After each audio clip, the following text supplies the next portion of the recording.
At Church Setup, we get calls all the time from people all over the world, and they're all looking for answers when it comes to live streaming. And this is not just churches. We've talked to high schools. We've talked and worked with universities like Harvard. We've worked with the United States Merchant Marine Academy. We field hundreds of questions every month about live streaming equipment, how to produce a professional live stream, and how to get it all done at an affordable budget. And I know it's hard to tell what the right choice is, and that's what drives most of these questions. We had one church come to us asking about one of our kits, and it turns out that this church had hired a local integrator to come in and install a live streaming setup for them. And once they got the quote, they were quoted for more than $40,000. So they contacted us and started asking us questions, and we were able to get them the exact same hardware, the exact same cameras, the exact same switcher, all for under $9,000. That's why we exist. But out of all of these questions, all the different questions we get, there are a bunch that repeat over and over again. So we're making this video today to answer the most frequent question that we get, the question that we get multiple times every single day. And that question is, what do I really need to have a professional quality live stream? So we're going to answer that question today. Now, before we get into the details, I want to make it clear that there are virtually an unlimited amount of brands, cameras, switchers, software, hardware, you name it. And in all of those, there's an infinite amount of combinations. There's really no way to cover everything, and I'm not even going to try. But in this video, what I am going to try to do is talk about the basics, the things that you actually need, and probably some of my favorite brands and technologies that actually fit those needs. So let's get into it.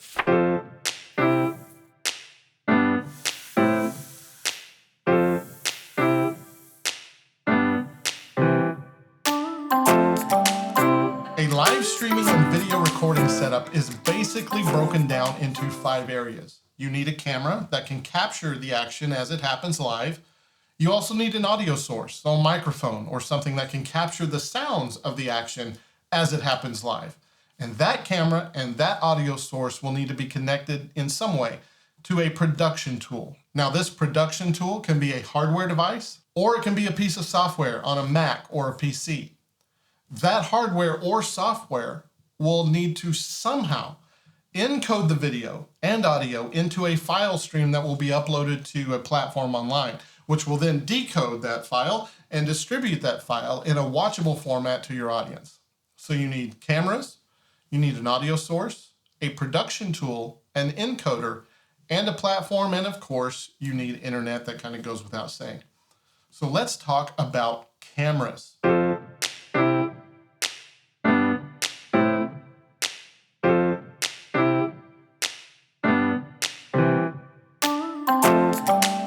First option is static cameras, and this is a camera that usually requires an operator to move it. It's usually mounted like on a tripod or handheld, and without the operator, it doesn't change the image at all. It's just static. In times past, people use camcorders for this, and in the professional area, the professional cameras look like really giant camcorders on giant tripods. But today, you can get professional level footage from small handheld cameras like the Sony Alpha cameras or the Blackmagic Design Pocket Cinema cameras or Canons or Panasonic. There's all kinds of options for handheld cameras. The second option for a camera is a PTZ camera. Now, PTZ stands for pan, tilt, and zoom. These cameras are outfitted with motors that can be controlled from a remote location. Basically, the camera operator now sits in the sound booth or like at the back of the room, and that single person can control multiple cameras all at once from a single device. And also on the newer models, these cameras over the last few years have started to incorporate auto tracking, which means a speaker can be followed by the camera automatically with no operator control at all.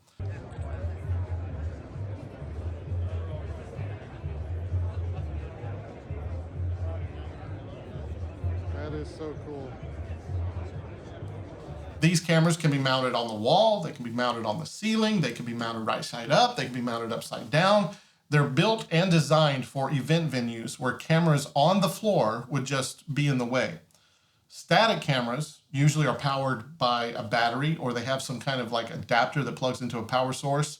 And the only connection you need between the static camera and the production tool is their video feed, which is normally done through like an SDI cable, HDMI cable, or you can also do wireless as well with like the Hollyland Mars 400, or they have a bunch of different options, but you can do wireless HDMI as well. PTZ cameras, on the other hand, need both a video connection as well as a network connection. This is because controlling the cameras is done over the network. So these cameras usually have a fiber optic HDMI cable or an SDI cable and an Ethernet cable connecting them. The good news is that most of the newer PTZ cameras can be powered over the Ethernet. So you don't need an electrical outlet close by. You can do this through the Ethernet cable. Now, in order to provide power over the Ethernet cable, or PoE, power over Ethernet, you will need a PoE switch, or it's basically like a hub. And we include these by default in all of our PTZ kits so that you can power the cameras over the Ethernet. Both kinds of cameras are great options. However, most of our clients opt for the PTZ cameras. And that brings us to this video sponsor. We are sponsoring our own video. That's right. So here comes the commercial. Have you ever wondered how to take your church's message beyond the four walls of the sanctuary and into the homes of people who would never have darkened your doorstep? Look no further than Church Setup. We make it easy for you to produce professional grade live streams that won't break the bank. And it's not just for churches. We've helped everyone from higher education to high schools to even municipal organizations. You name it, we've got you covered. Now, we know that choosing cameras and components can be a daunting task. You could spend hours, weeks, months checking and double checking compatibility and quality, only to end up regretting your purchase in the end. But with Church Setup, you don't have to waste the time. You don't have to worry about any of that. We've combined the best products from top brands like Blackmagic Design, Canon, Bird Dog, PTZ Optics into all-in-one video kits that work almost as easy as taking them out of the box, plugging them in, and starting to stream. But that's not all. We also offer premium support and training to help you out whenever you need it. So whether you're looking to launch a new live stream or upgrade your current setup, head on over to ChurchSetup.com and let us earn your business. Because at Church Setup, we're not just here to help you spread your message, we're here to make it fun and easy and affordable. That was a good commercial. I think that was a good commercial. My phone keeps lighting up. All right, number 2, let's talk about audio sources. Again, there are a lot of different options here. You can use a small lapel system like the Rode Wireless Go 2. You can use a shotgun microphone like the Rode VideoMic Pro. But in most cases, our clients are churches and event venues, and these already have professional sound systems installed, often referred to as a PA system. And this is really the best kind of setup for this kind of live stream application. It allows you to mix the audio specifically for the live stream to make it sound as good as possible. After all, the live stream is supposed to be the next best thing to being there in person. Therefore, you do want it to sound as good as possible. So you will need an output from your mixer, preferably a subgroup or auxiliary group that allows you to mix the sound output for the live stream without impacting the mix and the sound output for the in-house speakers. After you have the cameras and the audio source, now it's time to talk about number 3, which is production tools. Now, it's hard to really name this accurately because there's a variety of different types of tools that kind of fit into this category.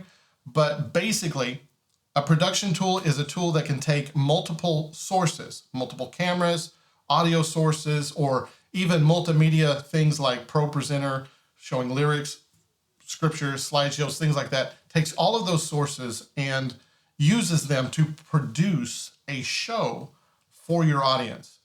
So this tool is the thing that decides, okay, I'm going to show camera 1 to the live stream. Now I'm going to show camera 2 to the live stream. Now I'm going to turn on the scriptures and things like that. You can use software to produce your stream. OBS is a popular software title. It's open source, which means it's free. And it's available for both PC and Mac. So it's one of the most popular software production tools out there. But if you want a more professional level software, there's vMix for PC and then there's Ecamm for Mac. All of these software titles are very, very powerful and they allow you to produce a high quality stream. However, when you're dealing with software, you will need a pretty substantial computer that can handle the multiple sources while also encoding the file and uploading it to your chosen platform. The more sources you have, the more processing power it's going to take. Also, when you're using a PC or Mac as your production tool, you usually need some kind of capture card, some kind of capture device that can take the video footage from your camera and insert it into the software. These can be done usually in the Mac space. It's done by USB dongles like the CamLink from Elgato. But if you're on PC, you can also use internal computer components like the DeckLink Quad from Blackmagic Design. Next, rather than software, you can have a hardware production tool. Most professional studios are using hardware because it's much more stable, it's much more consistent than software because software can be buggy. Any update to Windows or the software or a driver like your video card, anything like that can corrupt files, it can mess things up, updates mess software, streaming kits up all the time. Hardware is much more consistent, much more stable, but it's also much more rigid than software, meaning if you want something fancy like animated overlays, scoreboards, things like that, most of the time you need additional hardware to make that happen in a hardware space. Hardware production tools are often called video switchers in that they switch which source is showing to the live stream. An example of a hardware production tool would be the A10 Mini Pro or the A10 Mini Extreme. These are both very popular switchers with our customers. With the A10 Mini Pro, you can bring in as many as 4 different sources for video, like cameras or ProPresenter feeds. With the Extreme, it can handle up to 8 video sources. And both of these can bring in 2 audio sources with line level inputs, though there are ways to bring in even more if you need to, but we're not going to get into that today. Video switchers usually all allow you to see what's called a multi-view. So you can see all of your sources all at once, all at the same time. And you can load one at a time into a larger preview window, which gives you a larger view, lets you see what you're going to see before you take whatever source that you want and push that to the program feed. Now, the program feed is what the live stream will see. With PTZ cameras, a multi-view is very handy. You can move the cameras that are not live, get them all framed up, and then switch to them live when you're ready to show them. This way, the audience never sees the movement of the cameras. As you're trying to get it perfect, you go too far, you come back, things like that happen when you're trying to move all the cameras with a little joystick controller. Having that multi-view that allows you to do that off the air keeps your live stream looking very professional. Now that you have your cameras, you have your audio sources, and you have your production tool, the next thing that we need to talk about is the encoding. So let's talk about encoders. Now, a lot of people doze off when you mention the word encoder because they don't know what it means. It sounds super technical, but to simplify it down, all that the encoder does is it takes the program feed from your video switcher and it turns that video and audio into a never-ending video file that is then uploaded in real time to an online platform like YouTube. Since the file is never ending, the upload never ends. So as long as the encoder keeps encoding, the upload will keep going. This is why it's called a stream. It's a never-ending supply of data to the internet, like a stream would be a never-ending supply of water to a lake. Now, as YouTube is accepting this never-ending file, it takes this stream of data and decodes it into a video format that can be downloaded by one of your viewers. You encode and you upload, the platform decodes it, and the viewer downloads that decoded file, and they can watch your cameras in almost real time today. It's fantastic. It makes me really wonder, I really wonder, how did NASA do this back in the 1950s and 1960s before we had internet? And they did it through outer space, like all the way to the moon and back. It's incredible that this was possible even way back then. It's incredible. Something to note about encoders. If you're using software like OBS, that software is not just your production tool, but it is also the encoder. OBS is a software encoder, and that's why it takes so much computer power. Likewise, there are a lot of video switchers that have built-in hardware encoders in them as well.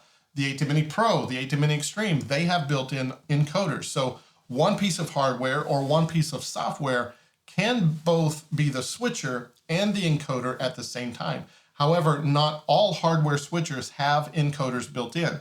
Like a lot of the Roland switchers, for example, do not have built-in encoders. So in those cases, you will need an extra piece of hardware called a hardware encoder to take the video footage and encode it for the live stream. Now, the last thing that you're going to need besides internet is the platform you're going to stream to. You'll need a platform. My favorite right now is YouTube. However, I always multicast to both YouTube and Facebook, and we're going to start casting to Twitter as well. I've learned that some people like to stay on Facebook, and those that don't like to be on Facebook would like to stay on YouTube, and those that don't like Facebook or YouTube are usually on Twitter. They usually prefer to watch on their platform. Some platforms allow you to embed your live stream on your website, but in my experience, very few people actually watch from the website. Most of them want to stay on their platform of choice, where they already have their accounts, where they're used to watching content, and where they can like, share, and comment as needed. And that's actually a good thing. It's good for exposure. If they are liking and commenting on your live stream, more of their connections will actually see your live stream, and your viewer count can grow. But to multicast like that, you need a restream tool, some kind of multicast tool. Some software allows you to multicast directly, but that's going to take even more high-speed internet to make that happen. To multicast, we prefer a tool called Restream, which you can find at churchsetup.com/restream. It's our favorite. And if you're using software or a hardware encoder, you only need the $16 a month account to live stream to multiple platforms in 1080 HD. For some closed streaming applications like a university or a distance learning program, you will want a platform that can be locked away from public view. And of course, at the end, you do need internet. That goes without saying. You should have about 5 to 10 megabits upload speed if you want to stream in 1080. So you can actually do a test. Go to speedtest.net and it will tell you your upload speed. Now, it's best to have way more than enough to ensure that you never have problems live streaming. And that's pretty much it. 5 categories to shop for, 6 if you count internet. And if you want to cut through all the noise, like we said before, and just get an all-in-one solution, you can go to churchsetup.com and shop for our live streaming kits. We combine the best tools, the best cameras. We combine it all into bundles that can be set up really quickly and easily and affordably. So we hope we get to help you out. And if not, we hope you go ahead and give this video a thumbs up anyway. And if you do, we will see you on the next video. And if you don't, we'll probably see you on the next video anyway, but who knows? We might not make another video if you don't give us a thumbs up. That's not true. That's not true. That's not true. I'm gonna stop. Can we stop now? Let's stop recording and let's get this uploaded so that people can watch this, and hopefully we'll answer that question less and less. But if not, we'll keep answering it. Give us a call. What am I doing?